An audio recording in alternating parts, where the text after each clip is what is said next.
ఇక్కడ చూసినప్పుడు tariff burden on consumers 32,166 కోట్లు పడింది. అన్ని యూటిలిటీస్ కలిపి 49,596 కోట్లు. ఇవి కాకుండా ఇన్ఎఫిషియెంట్ గవర్నెన్స్ వల్ల ఏ ప్రాజెక్ట్ ఎప్పుడు ప్రారంభించాలనో ప్రారంభించకుండా పోవడం, అన్నీ క్లోజ్ చేసి షార్ట్ టర్మ్ పర్చేసెస్ చేయడం, ఇష్టానుసారంగా చేసిన దానివల్ల 47,741 కోట్లు పెరిగింది. మొత్తం మీరు చూస్తే 1,29,503 కోట్ల రూపాయలు టోటల్ లాసెస్ ఈ రోజుటికి 5 ఏళ్లలో జరిగి ఈరోజు మనకు ఇంత లాస్ ఉండే పరిస్థితి వచ్చింది. నెక్స్ట్ ఇక్కడికి వచ్చినప్పుడు టారిఫ్ బర్డెన్ ఆన్ కన్జ్యూమర్ 32,126 కోట్లు చూపించాం. అప్పులు 49,596 కోట్లు, 81,762 కోట్లు ఈ రెండు వల్ల వచ్చింది. ఇది కాకుండా ఇన్ఎఫిషియన్సీ హెడ్స్ ఇచ్చాం ఒక 7 దాకా. 1 VTPS, 2 కృష్ణపట్నం. ఈ 2 డిలే అయినాయి.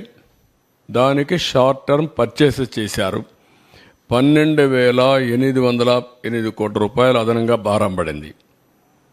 పోలవరం హైడ్రో ఎలక్ట్రిక్ ప్రాజెక్ట్ని టెండర్ మార్చారు, కొత్త ఏజెన్సీకి ఇచ్చారు. అది 23 కావాల్సింది 26కి వెళ్ళింది.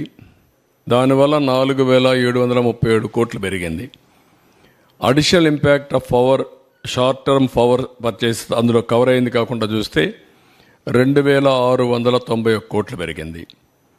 7,000 మెగావాట్లు సోలార్ పవర్ ఫ్రమ్ సెకీని తీసుకుంటామని చెప్పి ఒప్పందం చేసుకున్నారు.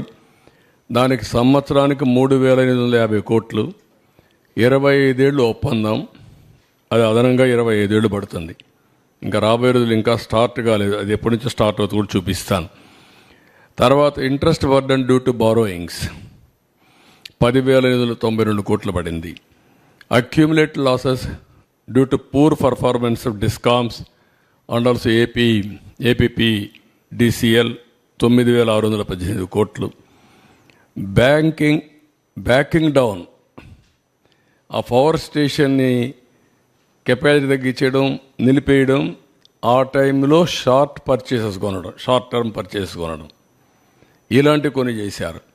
దానివల్ల ఒక 3,135 కోట్లు పెరిగింది. అంటే మనకు కెపాసిటీ ఉంది, ఆ పవర్ ప్రాజెక్ట్ ఆపరేట్ చేయరు, థర్మల్ ఆపరేట్ చేయకుండా వదిలిపెట్టి బయట కొన్నారు.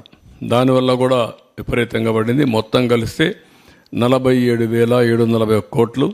గ్రాండ్ టోటల్ చూసినప్పుడు 1,29,503 కోట్లు పెరిగింది.